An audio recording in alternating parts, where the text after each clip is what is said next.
Warumi 1:20. Kwa maana tangu kuumbwa kwa ulimwengu, asili ya Mungu asiyeonekana kwa macho, yaani uwezo wake wa milele na asili yake ya uungu, imeonekana wazi wazi, ikitambuliwa kutokana na yale aliyoyafanya, ili wanadamu wasiwe na udhuru. Yesu akawajibu, mbona nyinyi mnafunja amri ya Mungu kwa ajili ya mapokeo yenu? Kwa maana Mungu alisema, waheshimu baba yako na mama yako, na yeyote amtukanaye baba yake au mama yake na auawe.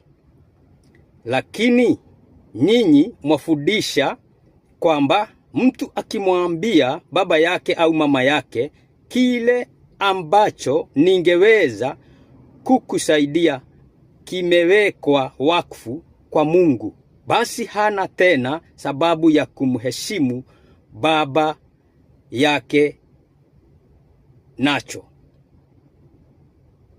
Basi kwa ajili ya mafundisho yenu mnafunja amri ya Mungu, ninyi wanafiki. Isaia alikuwa sawa alipotabiri juu yenu kwamba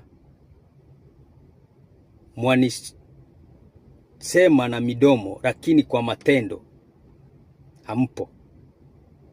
Kwa uhakika siri na kanuni ya asili kujiunganisha nayo ni kutendea haki neno lililonenwa na Mwenyezi Mungu.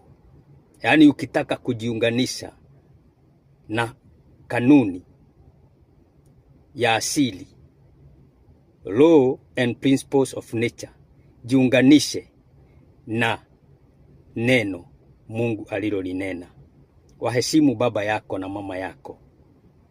Kuwaheshimu ni kuapa kile unacho, kugawana kile unacho kwanza wao, kuwafurahisha, ili sheria na kanuni ya asili ikubalike na ikubalike kwa wao. Ikisha kubalika kwa wao, unastahili baraka, basi wataziamulisha kwako wewe. Haijalishi wako ama hawako. Kuna wale mliachiwa, mkaambiwa mkiwa na jambo mkawaambie wale, ona hao na utapata mabadiliko. Fanyia kazi hiyo na utapata mabadiliko.